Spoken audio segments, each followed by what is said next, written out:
Subscribe करें और bell दबाएं ताकि कोई खबर रह न जाए।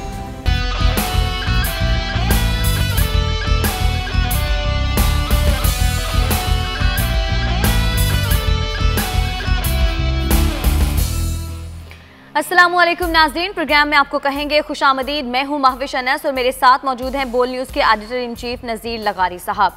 नाज़रीन, प्रोग्राम में सबसे पहले बात करेंगे उस इंसानियत सोज दिलखराश वाक़े की जिस पर आज भी कौम रंज में मुब्तला है। 9 सितंबर को लाहौर के इलाके गुजरपुरा में मोटरवे पर खातून को इज्तिमाई ज़्यादती का निशाना बनाने का वाक़या पेश आया। वो वाक़या इतना दिलखराश था कि उसको बार बार दोहराने का भी दिल नहीं चाहता। उसको बार बार दोहराने से भी दिल ख़राब होता है, दिल अफसुर्दा हो जाता है। और ऊपर से CCPO लाहौर के जो बयानात हैं उनको सुनकर पूरे सोशल मीडिया पर भी और कौम भी काफ़ी ज़्यादा रंजीदा है। सोशल मीडिया पर खासी तनकीद का निशाना भी बनाया जा रहा है। लेकिन इस सारे वाक़े में अब जो पेशरफ सामने आई है वो ये है कि मरकज़ी मुलजिम की शनाख्त हो गई है और उसका नाम आबिद बताया जा रहा है। उसके बारे में ये बताया जा रहा है कि 2013 में भी उसने माँ और बेटी का रेप किया था और अब यानी कि 2020 में उसी किस्म के वाक़े में वो मुलव्विस पाया गया। लेकिन सवाल ये है कि 2013 में उसको गिरफ़्तार क्यों नहीं किया गया था? अगर उस वक्त गिरफ़्तार कर लिया जाता तो आज ये नौबत ना आती। इस सारी सूरत हाल पर बात करेंगे, लेकिन पहले आपको क्लिप दिखाते हैं। CCPO लाहौर उमर शेख साहब ने तो खातून की ही गलतियां गिनवाना शुरू कर दी थी। लगाई साहब, उनका जो गैर जिम्मेदाराना बयान है वो किस तरफ इशारा करता है कि अब हमें अपनी हिफाजत खुद करनी होगी, या फिर ये समझा जाए कि हमारे मुल्क की जो सड़कें हैं वो जराइम पेशा अफराद के लिए मखसूस हैं, रात के टाइम के लिए? हम जैसे आम अफराद खुसूसन जो ख़वातीन हैं वो घरों से बाहर ना निकलें। दो बड़े इसके पहलू हैं। एक तो ये है कि मोटरवेज़ के जो IG हैं वो एक बड़े, मैं उनको कहता हूँ इनकलाबी सियासतदान, कलीम इमाम जो यहाँ पर पहले IG थे, बिल्कुल, और बड़े सियासतदान के तौर पर मशहूर हुए और सियासी बयानात जारी करते थे। वज़ीर आज़म के ख़िलाफ़ रूबरू आकर खड़े हो गए थे, दूबदू आकर खड़े हो गए थे और अपने आप को समझते थे कि वज़ीर आला कुछ भी नहीं है, सब कुछ मैं हूँ, इस सिंध का तो मालिक ही मैं हूँ। अब वो हाईवेज़ के मालिक बन गए हैं तो हाईवेज़ तो महफूज नहीं रह सकती। पहले भी सिंध महफूज नहीं था उनके दौर में। और दूसरा ये कि ये जो वज़ीर आला साहब अपनी जिस तरह से वो बात को टाल रहे थे, हालांकि एंकर उन्हें बड़ा घुमा फिरा कर उनको लाना चाहते हैं कि वो कोई बात करें, लेकिन ज़िला डेरा गाज़ी ख़ान की तहसील तौसा के इलाके बार्थी के हमारे सरदार उस्मान बुज़दार जो हैं वो बहुत ठंडे पानी से बने हैं। वो इलाका बहुत गर्म है लेकिन ये ठंडे पानी से बने हैं, इसलिए उन्होंने उनके CCPO के बयान पर तवज्जो नहीं दी। तो एक्शन लेना CCPO का बयान जो था वो एक जहर में डूबा हुआ बयान था। वो ऐसा ख़तरनाक बयान था जो मुजरिम को, जो जराइम पेशा अफराद को ये खुली छूट दे रहा था कि आप जब चाहो कानून को हाथ में ले लो। अगर कोई खातून एक रास्ते के बजाय दूसरे रास्ते से अगर उसकी गाड़ी का पेट्रोल ख़त्म हो जाए, अगर वो उनकी मंशा के मुताबिक रास्ता अख्तियार न करे तो फिर उसको इजाज़त है मुजरिम को कि वो उसके साथ जो चाहे करे। ये कम अज़ कम इसकी तशरीह यही हो सकती है जो कुछ उमर शेख साहब ने किया। लेकिन उमर शेख साहब को एक और हलाकू खान बनाकर पेश किया जा रहा है। नवाब अफकाला बाग के दौर में हमारे एक बड़े अहम कबीले के बड़े सरदार थे हलाकू खान, उनका नाम असगर खान था और DIG थे। उनकी दहशत से पूरा पंजाब लरजता था। अच्छा भाई, वो कुछ ना कुछ सर्विस करते थे और मुजरिम के पीछे जाते थे और मुजरिम को पकड़ने तक जाते थे। अब उसको हलाकू खान बनाकर पेश किया जा रहा है। ये तो एक क्रिमिनल रिकॉर्ड रखने वाले एक ऐसे अफसर हैं कि जिनका कोई ऐसा किरदार नहीं है जिसको आप कहें कि जनाब ये इन जो डेरा गाज़ी ख़ान में रहे हैं, ये RPO रहे हैं, वो किरदार देख लें इनका, जिस तरह से उन्होंने वहाँ पर जराइम की पर्दापोशी की और जराइम को फ़रोग़ दिया है, और जिस तरह से इन्होंने दीगर SP के तौर पर जो वाक़यात किए हैं वो अभी तफसीलात सामने आ रही हैं। ये तो एक जमे हुए और एक जमे जमाए किस्म के जराइम पेशा अनासर के पैटर्न इन चीफ के तौर पर काम करते हैं। इनसे आप किस बात की तवक्को रखेंगे? अच्छा लगारी साहब, मरकजी मुलजिम के बारे में बताया जा रहा है कि उसका नाम आबिद है और उसकी शनाख्त हो गई है। उसके बारे में ये बताया जा रहा है कि 2013 में उसने माँ और बेटी का रेप किया था। उस वक्त अगर कोई सख्त सजा मिल जाती, गिरफ्तारी हो जाती, तो ये वाकया कम से कम पेश ना आता। सख्त सजाएं क्यों नहीं दी जाती? सवाल ये है कि इस वाकये को 7 साल हो चुके हैं। एग्जैक्टली। आपने 7 साल तक मुजरिम को गिरफ्तार नहीं किया, या ऐसे किसी उमर शेख साहब जैसे या उमर शेख की तरह के अफसर ने पकड़कर छोड़ दिया, मामला करके मुका करके, और फिर उसको घर भेज दिया और उसको फिर मौका मिला है। ये जो फोर्ट अब्बास बहावलपुर का आदमी है, उसके ख़ानदान ने शिफ्ट किया, ये पुलिस अब बता रही है। ऐसा ही है। वो यहाँ एक और जगह पर आकर आबाद हुए, ये पुलिस अब बता रही है। ये अब बताया जा रहा है कि 2 रोज़ पहले वो वहाँ से उस पर पहुँचा है। बिल्कुल। ये सारी चीज़ें अब ये तफसीलात सामने आ रही हैं। अगर मीडिया, अगर पुलिस के ज़राए उसकी नकलो हरकत को मॉनिटर कर रहे हैं और मीडिया में ख़बरें चलाई जा रही हैं, तो क्या उमर शेख ने अपनी आंखों पर पट्टी बांध रखी है कि वो जाकर उस मुजरिम को, संगीन जुर्म में मुलव्विस एक भयानक ख़तरनाक मुजरिम को गिरफ्तार करने से क्यों कतरा रहे हैं? लगता ये है कि पुलिस की बहुत से दीगर अवामिल से, बहुत से दीगर सियासी और गैर सियासी मूड से तवज्जो हटाने के लिए इस खेल को ज़्यादा देर तक खेलना चाहती है, ताकि लोगों की तवज्जो इसी तरफ लगी रहे और मुजरिम को पकड़ने से गुरेज किया जाए। मुजरिम इनकी मुट्ठी में होता है। ये पुलिस सब कुछ उसको मालूम हो या ना हो, लेकिन ये पता होता है कि जुर्म करने वाला कौन है और मुजरिम कहाँ पर है, ये सब इनको पता होता है और ये उसको गिरफ्तार भी कर सकते हैं, लेकिन ये खेल खेल रहे हैं। सही। नाज़रीन, अपने अगले क्लिप के जाने बढ़ते हैं। मुल्क भर में खोलने का फैसला कर लिया गया है और पाकिस्तान ने काफ़ी हद तक कोरोना को शिकस्त भी दे दी है, लेकिन इस सारी सूरत हाल के हवाले से वफाकी वज़ीर तालीम शफ़कत महमूद साहब क्या कहते हैं कि क्या SOPs बनाए जाएंगे तालीमी इदारों में, उन्हीं की ज़ुबानी सुनते हैं। आलमी इदारा सेहत ने भी कोरोना के खिलाफ पाकिस्तान की जो हिकमत अमली थी उसकी तारीफ़ की है। लगारी साहब, भारत में तो कोरोना केसेस में इजाफा होता जा रहा है, तो क्या ये कहना दुरुस्त होगा कि पाकिस्तानी हुकूमत की काविशों की वजह से मुमकिन हो पाया? पाकिस्तान के अवाम की वजह से मुमकिन हुआ है कि पाकिस्तान के अवाम का अपना इम्यून सिस्टम स्ट्रांग था, ये साबित हो गया ये तो है। कम अज़ कम इस बात से कोई इनकार नहीं कर सकता कि पाकिस्तान के अवाम का, और मैंने ये पहले कहा था डॉक्टर सजाद साहब से, मैंने कहा डॉक्टर साहब ये जो है हमारे लोगों का इम्यून सिस्टम, और कई डॉक्टर साहबान से बात हुई थी कि हमारा जो इम्यून सिस्टम है वो इस बीमारी से कन्फ्रंट करेगा और इसे रोकेगा। एक तो ये बेहतर हुआ है, लेकिन उसके बावजूद अब तालीमी इदारे अगर खुलने जा रहे हैं तो मेरा ख़्याल ये है कि SOPs का ज़रूर ख्याल किया जाए। बच्चों को मास्क ज़रूर पहन कर जाना चाहिए। सोशल डिस्टेंसिंग नहीं हो सकेगी, इसके बारे में हमें बहुत ज़्यादा तवज्जो देनी है, लेकिन इस बात का भी ख्याल रखना चाहिए कि जिस तरह से जनाब शफ़कत महमूद साहब कह रहे हैं, अगर बच्चों में कोई भी अलामत है तो उन्हें स्कूल भेजने से गुरेज किया जाए। लेकिन लगाई साहब देखें, बच्चे तो आपस में पानी का गिलास भी शेयर करते हैं, लंच भी साथ बैठकर करते हैं। सरकारी स्कूलों में तो वैसे ही फुकदान है ना इंतजामात का, तो किस तरह से मुमकिन बनाया जाएगा? SOPs पर कैसे अमल होगा? क्राइसिस में, बहरानों में कौमें सीखती हैं, हमें भी सीखना है। हम तालीम का नुकसान बहुत कर चुके हैं। हमने जिस तरह के नतायज मुरतब किए हैं वो हमारे लिए काबिल इत्मीनान नहीं थे कि बच्चों को आपने अगले क्लास में भेज दिया है, बच्चे बगैर इम्तिहान के अगली क्लास में चले गए। हो सकता है कि उन्होंने ज़्यादा मेहनत की हो, ज़्यादा नंबरों से वो आगे जा सकते थे। एक बोर्ड के इम्तिहानात में भी हमने बच्चों के साथ यही किया कि उन्हें अगले दर्जे में जो है भेज दिया है। अब बच्चों की तालीम जो है वो शुरू हो रही है। ऐसा नहीं है कि अल्लाह ना करे कि ये वबा फैलेगी, लेकिन अगर हमने बच्चों की, ये तो पेरेंट्स की ज़िम्मेदारी है, वालिदैन की ज़िम्मेदारी है, वो ये ज़रूर देखें कि अगर वो बच्चे को भेज रहे हैं, और उन्हें भेजना चाहिए, अगर उनका बच्चा बिल्कुल सेहतमंद है और ठीक है तो उसे भेजा जाना चाहिए। अगर किसी का बच्चा सेहतमंद नहीं है और आपको लगता है कि इससे मसला हो सकता है तो आप गुरेज करें बच्चे को भेजने से।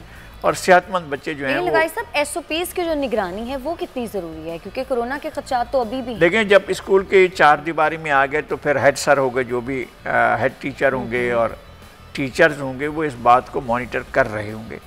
वहाँ यहाँ पर एक सिस्टम होता है कि बच्चों के अंदर सरकारी स्कूलों में तो बिलखसूस टीचर का एक खौफ होता है, तो टीचर अपने आप को वहाँ पर विजिबली मौजूद रखें जब असम्बली हो रही हो। तो अगर असम्बली ना करें तो ज़्यादा बेहतर है कि असम्बली ना हो, बच्चे डायरेक्ट क्लासों में जाएं। और जब आप तफरीह का वक्त रखते हैं तो उस वक्त भी इस टीचर्स अपने जो है कॉमन रूम में बैठकर चाय पीने के बजाय बाहर निकलकर बच्चों की निगरानी करें कि बच्चे किस तरह खेल रहे हैं, और ये भी नज़र रखें कि क्या कोई बच्चा जो है किसी बीमारी में मुब्तला तो नहीं है, बुखार तो नहीं है, या उसे नज़ला या खांसी तो नहीं है। तो ऐसे बच्चों को ज़रा आइसोलेशन में करके बाकी बच्चों को खुला छोड़ देना चाहिए। बहरहाल आपने तालीम की तरफ लौटना है, इसका ज़रूर ख्याल। बिल्कुल ऐसा। नाज़रीन, अपने अगले क्लिप की जानिब बढ़ेंगे। FATF से मुंसाजी की बातें की जा रही हैं, इस हवाले से देखना यह है कि कौन इसके हक़ में है, कौन मुखालिफ है। आपको क्लिप दिखाते हैं। कवानीन मंजूर कराने के लिए हुकूमती अरकान तो पुरज़्म हैं, लगारी साहब आपके ख्याल में मुखालिफ फिर कौन है? नहीं, हुकूमती अरकान ज़ाहिर है तो मुखालफत अपोजिशन करेगी। मैंने पहले भी मुखालफत की है, जब ये कानून टेबल किया गया था उस वक्त भी, जब कायमा कमेटी में था उस वक्त भी मुखालफत की गई थी। मुखालफत इस बात पर की गई थी कि कानून ज़रूर बनाए, लेकिन इसमें आप टारगेट न करें कि अपोजिशन को ही आपने रगड़ा देना है और उसे पकड़ कर ही उसके दायरे में लाना है कि यही मुलविस हैं। उसको एक हमागीर होना चाहिए, पूरे पाकिस्तान पर लागू होना चाहिए, और हर फर्द पर, हर शख्स पर, हर जमात पर, हर इदारे पर, हर इंस्टीट्यूशन पर, और कोई भी उससे मावरा ना हो। इस तरह से आप उसको नाफिज करें। और फिर अगर आप संगीन सज़ाएँ तजवीज़ कर रहे हैं तो उनको सियासतदानों को आइसोलेट करके ना करें, बल्कि तमाम सेगमेंट जो सोसाइटी के हैं उन तमाम को उसमें रखें। जो भी उसमें मुलविस हो, कारोबारी हो, ताजिर हो, बिजनेसमैन हो, जो भी अगर मनी लॉन्ड्रिंग में मुलविस है, अगर जो है टेरर फाइनेंसिंग में मुलविस है, अगर कोई भी इदारा उसमें मुलविस है तो उसके सामने आने में कोई वो नहीं होना चाहिए। अब ये बात बहुत हो गई यार, आप पाकिस्तान के अंदर हम छुप छुपा कर इस तरह की वारदातें करते रहे हैं, लोग इस तरह की चीज़ें करते रहे हैं, ये नहीं होना चाहिए।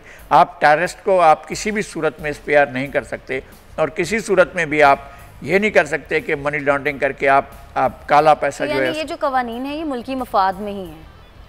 नहीं, मुल्की मफाद में तो इसलिए है ना कि आप फंसे हुए हैं FATF में। वो आपको जो है वो आगे अगर उठाकर ग्रे लिस्ट से ब्लैक लिस्ट में डाल देता है तो फिर आप दुनिया भर में कहीं के भी नहीं रहेंगे, आपके पास फिर क्या हो जाएगा, दरवाजे बंद हो जाएंगे आपके लिए। लेकिन इसकी आड़ ये ना लेना कि आपने सिर्फ एक सेगमेंट को टारगेट करना है, अपोजिशन को टारगेट करना है, बाकी हमने सारी सोसाइटी को खुला छोड़ देना है। भाई जिसने भी ये काम किया हो, किसी भी जगह पर बैठा हो, किसी भी मनसब पर बैठा हो, किसी भी इदारे में हो, आप उसको पकड़ लेना और उसको कानून की गिरफ्त में ले आए। कानून सब इतलाक सब पर होना चाहिए, तमाम लोगों पर, चाहे वो किसी भी मनसब पर हो, तमाम लोगों पर होना चाहिए, एक। और दूसरा ये है कि ये टारगेटेड ना हो कि आप वो सिंपलीफाई करके किसी खास सेगमेंट को आप टारगेट करें। सही। नाज़रीन, 53 सालों में पहली चाइना और भारत के दरमियान पहली बार लाइन ऑफ कंट्रोल पर गोली चलाई गई। इसकी वजूहात क्या बनी, क्लिप में देख लेते हैं। नाज़रीन, चाइना की जानिब से ये दावा किया गया है कि भारत की जानिब से पहले गोली चलाई गई। लगाई साहब, भारत तो हमारे यहाँ भी यही करता है, लाइन ऑफ कंट्रोल की खिलाफ वर्जी करता है। भारत इस तरह की चीज़ें करके क्या खित्ते का अमन तबाह करने की साजिश कर रहा है? नहीं, ये एक बैनुल-अक़वामी बहरान है। अच्छा। ये इलाकाई मसला नहीं है। भारत जो है वो कौमी जो उसका मसला है, कौमी सतह पर ये कार्रवाई नहीं कर रहा है। ये भारतीय कौमी कार्रवाई नहीं है, वो एक इंटरनेशनल बहरूपीय इंटरनेशनल एजेंट के तौर पर, एक बैनुल-अक़वामी आलाकार के तौर पर, वो आलमी सरमायादारी के एक टूल के तौर पर, वो अमेरिका और उसके साथ के इर्द गिर्द के मुल्कों के या उसके मफादात से वाबस्ता लोगों के एक पिट्ठू के तौर पर किरदार अदा करते हुए चीन को तंग करने के लिए इस तरह की कार्रवाई कर रहा है। और वो ये करना चाहता है कि इस तरह से चीन को इश्तियाल दिलाकर एक चीन की इंगेजमेंट, फौजी इंगेजमेंट की जाए यहाँ पर, यानी साउथ एशिया पर और साउथ ईस्ट एशिया पर उसकी जंगी इंगेजमेंट्स की जाए ताकि उसकी इकनॉमी कोलैप्स कर जाए। ये इंडिया का मंसूबा अपना नहीं है, ये एक आलमी मंसूबा है जिसको इंडिया के ज़िम्मे लगाया गया है कि तुम इसके आगे, इसको लेकर आगे बढ़ो। लेकिन इसको बुरी तरीके से इंडिया को इसका नुकसान उठाना पड़ेगा। इंडिया किसी सूरत में भी वो आगे नहीं बढ़ सकता है। इंडिया ने जो फायर किए हैं और इंडिया ने जिस तरह से इश्तियाल अंगेज़ी की है, इससे इंडिया की पब्लिक इससे एक साथ उसके पेज पर नहीं है, इसलिए कि मोदी एक पागल इंसान है, उसके अंदर जहन है ही नहीं, उसका विजन ही नहीं है। वो एक बहुत शार्ट साइटेड शख्स है जो छोटी छोटी चीज़ों पर नज़र रखता है और उससे अपने नताइज हासिल करने की कोशिश करता है। छोटे जहन का, छोटे दिमाग का, छोटी सोच का आदमी है और मेरे ख्याल में वो इंडिया का नुकसान कर रहा है। और इंडिया का नुकसान इतना बड़ा होगा कि इंडिया के लोग कहेंगे कि पाकिस्तान के चैनल से ये जो बातें हो रही थी वो ठीक थी, हमारा नुकसान हो गया है, ये सारी चीज़ें सामने आई। बिल्कुल नाज़रीन, हमें ब्रेक की जानिब बढ़ना है और ब्रेक से जब हम वापस आएंगे मुल्क की सियासत पर कुछ बात करेंगे। हमारे साथ रहिएगा।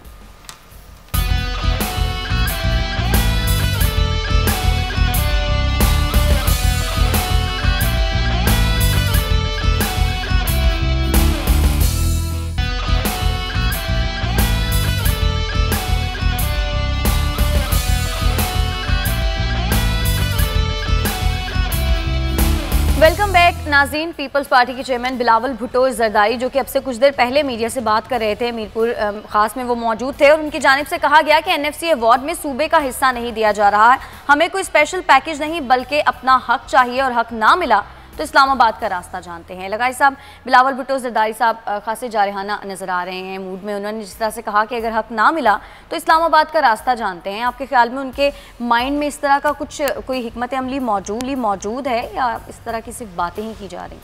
नहीं, मेरा ख्याल है कि मामला सर से ऊपर होता जा रहा है। अच्छा। पंजाब और खैबर पख्तूनख्वा में मुकम्मल तौर पर पीटीआई की हुकूमत है और बलूचिस्तान में भी वो शराकत दार हैं, लेकिन सिंध को टारगेट किया जा रहा है और उसके फंड्स रोके जा रहे हैं। फंड्स सिंध के अगर रिलीज़ नहीं होते तो ज़ाहिर है बहुत से काम उनके रह जाएंगे और डेवलपमेंट्स नहीं हो सकेंगी। और रेस्क्यू कैसे होगा? इसलिए कि ये बारिशें जिसका हम कहते रहे हैं कि जी 99 ईयर्स का अगर रिकॉर्ड टूटा है, यानी पाकिस्तान बनने से भी बहुत पहले का रिकॉर्ड टूटा है, तो इसका मतलब है तबाही भी उतनी हुई है।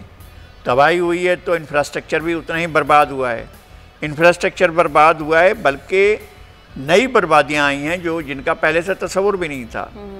अब उस सारी सूरत हाल का रिहेबिलिटेशन तो होना है, आपने नए सिरे से चीज़ों की तामीर नौ करनी है।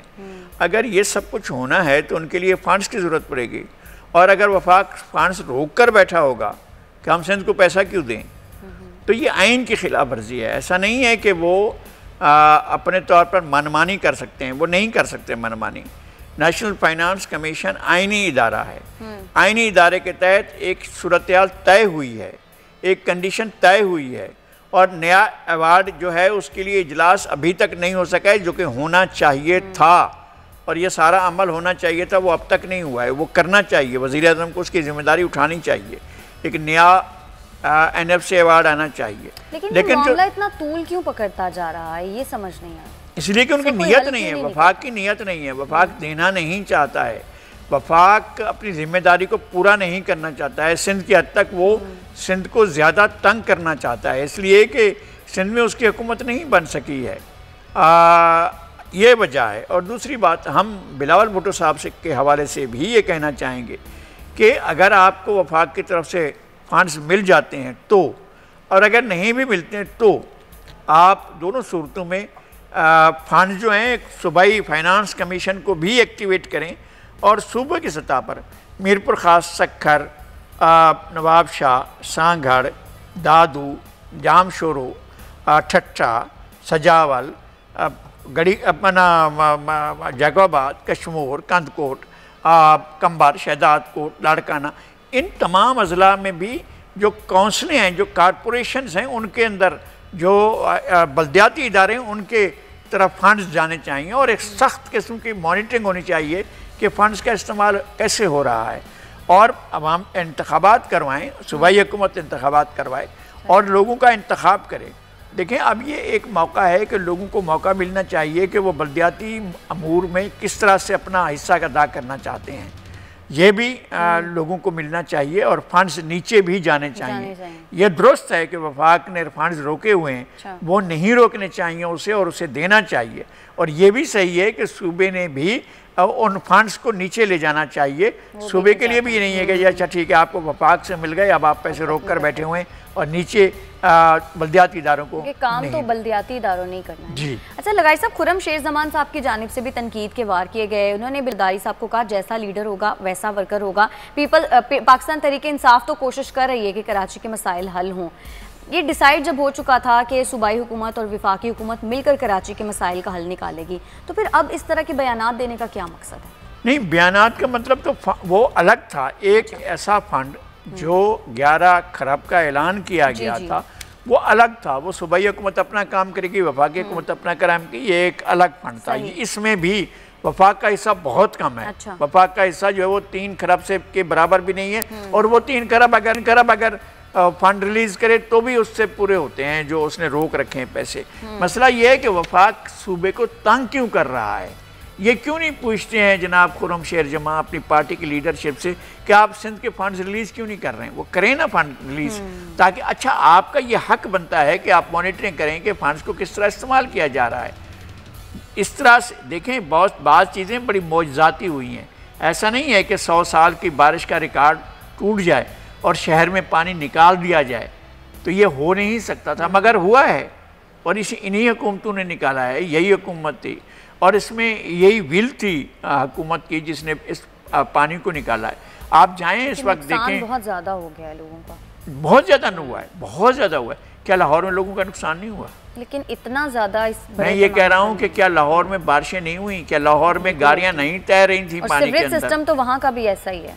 तो जब ऐसा है, तो जब वफाक का पैसा मियाँ नवाज शरीफ के दौर में पूरे का पूरा जो एनुअल डेवलपमेंट फंड था वो लाहौर पर लगता रहा। लाहौर पर जितना पैसा लगाया 11 खरब रुपए तो लाजमन साल में वहाँ लग जाता था। और ये 11 खरब का एक पैकेज अजराए इनायत व करम दिया जा रहा है जो सिंध के अपने पैसों से है।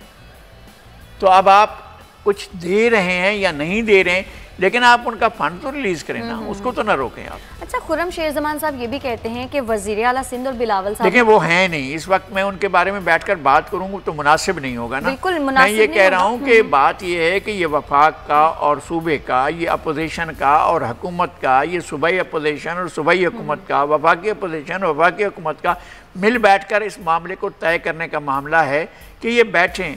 देखें, ये मफाद किसी शख्स का नहीं है। वो ये कह रहे हैं कि अभी तक इन्होंने वज़ीर आला सिंध ने भी और बिलावल भुट्टो ज़रदारी साहब ने भी नया नाज़िमाबाद का दौरा नहीं किया, क्योंकि वहाँ पर तो सुनने में आया है कि अभी तक तबाही। नया नाज़िमाबाद एक प्राइवेट प्रोजेक्ट है, ये हुकूमत ने आबाद नहीं किया है।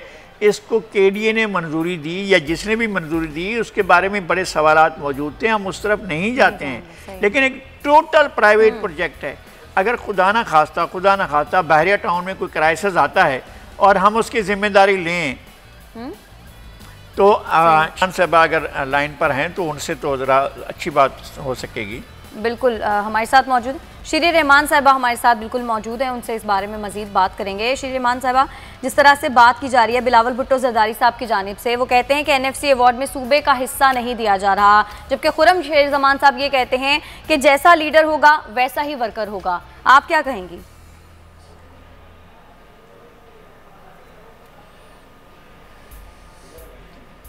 गालिबन शेरी रहमान साहिबा को हमारी आवाज़ नहीं जा रही। शेरी रहमान साहिबा, आप क्या हमें सुन सकती हैं?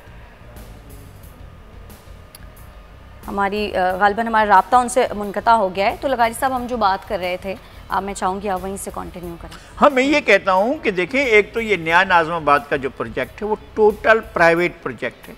उन्होंने तो रास्ता लेने के लिए बीच में से नुसरत भुट्टो कॉलोनी और वहाँ जो मियांवाली कॉलोनी है उनके लोगों को पेमेंट करके रोड को चौड़ा करने के लिए एक ज़मीन खरीद ली लोगों से, और अब तक अपनी रोड को चौड़ा नहीं कर सकें। जो उनका अपना मामला था, खैर वो इससे मसला नहीं बना है, लेकिन मसला तो नया नाज़िमाबाद के अंदर बना है। और एक प्राइवेट, अगर खुदा न खास्ता बहरिया टाउन में इस तरह की सूरत हाल पैदा हो तो हम इसकी जिम्मेदारी सूबाई हुकूमत पर तो नहीं या वफाकी हुकूमत पर तो नहीं ऐड करेंगे। वो तो हम कहेंगे जी मलिक रियाज साहब आपने ये प्रोजेक्ट बनाया, ये सड़कें आपकी बनी हुई हैं, आप यहाँ पानी जमा हो गया, आप इसको हटाएं पानी को, यहाँ से जो भी है आप अपनी जिम्मेदारी को पूरा करें।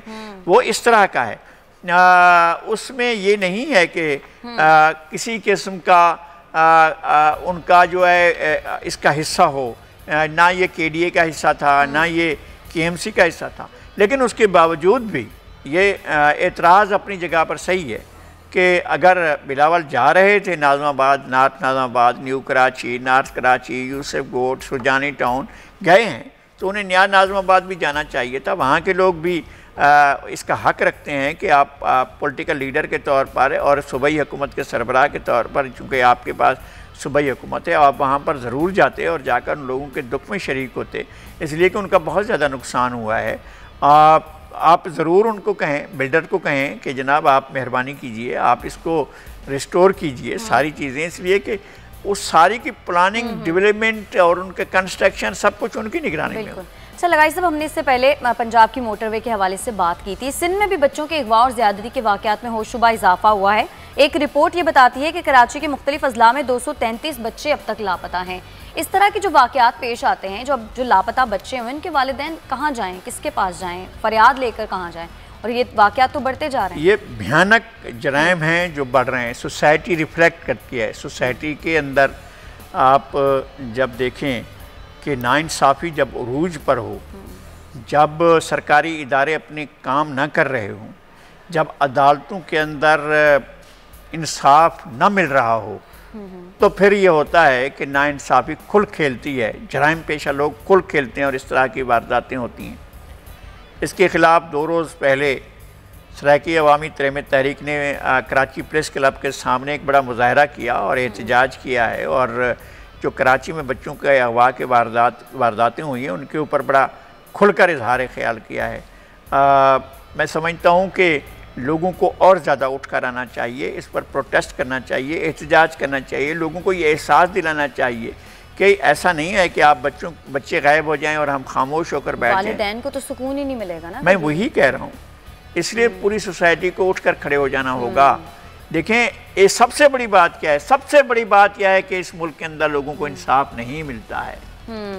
जब इंसाफ नहीं मिलेगा, पहले मरहले पर यह होता है कि पुलिस FIR ठीक नहीं दर्ज करती, दूसरे मरहले पर इन्वेस्टिगेशन ठीक नहीं होती, तीसरे मरहले पर प्रोसिक्यूशन ठीक नहीं होती, चौथे मरहले पर ट्रायल ठीक नहीं होता, 5वें मरहले पर फैसला गलत होता है, 6ठे मरहले पर फिर मायूस हो जाता है वो शख्स जो इंसाफ के लिए जाता है और तबाह भी हो चुका होता है, पहले ही वो बर्बाद हो चुका होता है, और उसके बाद उसकी बर्बादी ये होती है कि फैसले में उसको शिकस्त होती है। इसलिए कि जिसने जुर्म किया है वो सब कुछ लगाकर अपने आप को वहाँ से बरी करा लेता है, एक इज़्ज़त का तमगा भी पा लेता है और जुर्म भी कर चुका होता है। मासूम बच्चों की मासूमियत से खेलना जो है ये बहुत भयानक जुर्म है।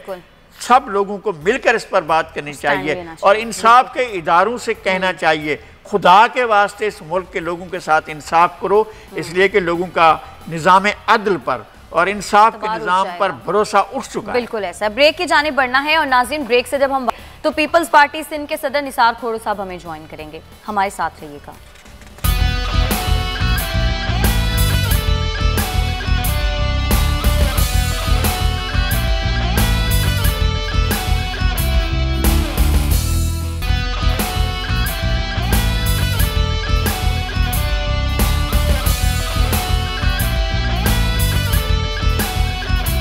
वेलकम बैक नाज़रीन। पीपल्स पार्टी सिंध के सदर निसार खोड़ो साहब हमारे साथ मौजूद हैं। Nisar Khuhro sahab, welcome to the show.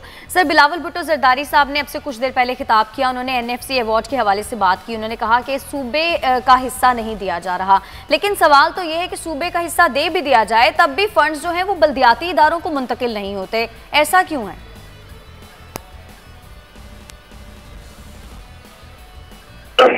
देखिए, इतने सारे सवाल आप कर रहे हैं। NFC अभी तक अनाउंस हो जाना चाहिए था, सही, लेकिन हुकूमत ने जानबूझकर मर्दमशुमारी के फाइनल काउंट अनाउंस ही नहीं किए कि हमें पता चले कि जी हमारा हिस्सा कितना है और हमें मांगना कितना चाहिए। NFC कमीशन बना तो दी गई, लेकिन उन्होंने फैसला कुछ नहीं किया।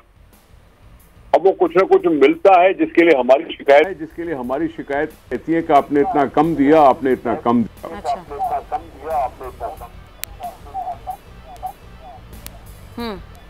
ये सेंसस जो थी वो मरदमशुमारी 2017 में हुई थी और 3 साल हो चुके हैं और अभी तक उन्होंने फाइनल काउंट नहीं बताया। काउंसिल ऑफ कॉमन इंटरेस्ट में ये एजेंडा में रखा नहीं जाता। काउंसिल ऑफ कॉमन वेरीफाई करो, 5% रैंडम चेक कराओ और फाइनल काउंट स्टार्ट करो। अब ये फाइनल काउंट न होने की वजह से हमारे यहाँ न एनएफसी हमें अच्छी तरह से मिल पा रहा है, न हमारे लोकल गवर्नमेंट के इलेक्शंस हो सकते हैं। ये हमारा कसूर नहीं है। अच्छा। ये फेडरल गवर्नमेंट का कसूर है। ये उन सारे स्टैटिस्टिक्स डिपार्टमेंट का गुजारे हैं और अभी तक ये मामला सारा भूल चुके हैं कि कहीं सेंसस की क्या कभी सिंध ने कॉमन जो काउंसिल है इंटरेस्ट की उसमें रिक्विजिट किया है कि इसका हमारे जो मरदमशुमारी हुई उसके नतायज का ऐलान किया जाए और एनएफसी कमीशन के लिए, एनएफसी अवार्ड के लिए जो कमीशन है उसका फैसला किया जाए? क्या इस सिलसिले में रिक्विजिशन हमने सिंध की तरफ से दी है?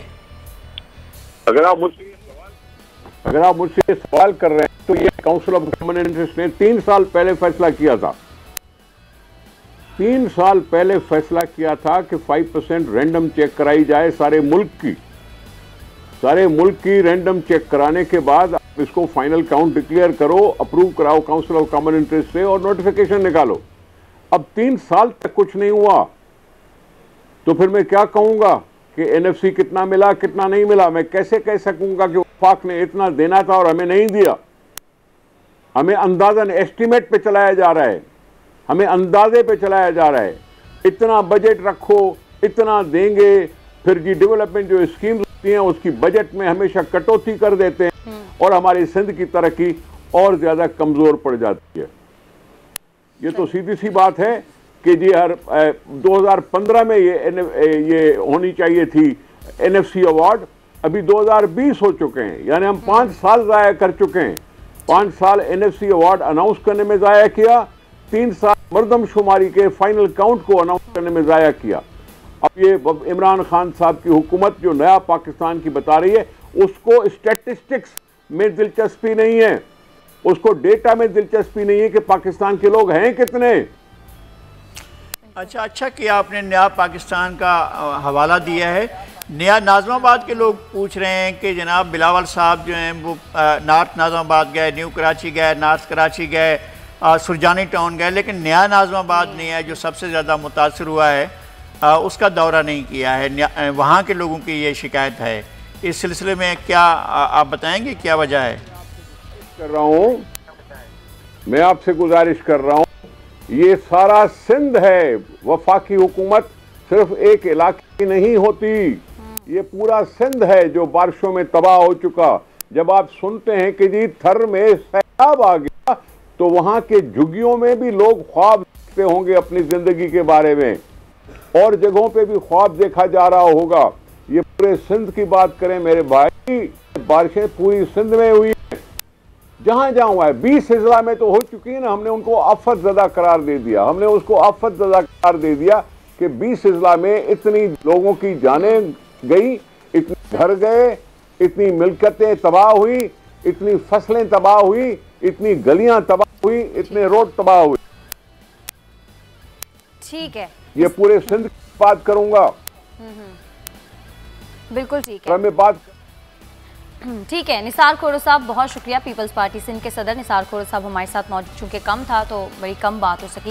लगारी साहब आपका भी आज के लिए बहुत शुक्रिया। नाज़रीन अब कल फिर से आपकी खिदमत में हाजिर होंगे, तब तक के लिए हमें इजाज़त दीजिएगा। अल्लाह ने के बाद।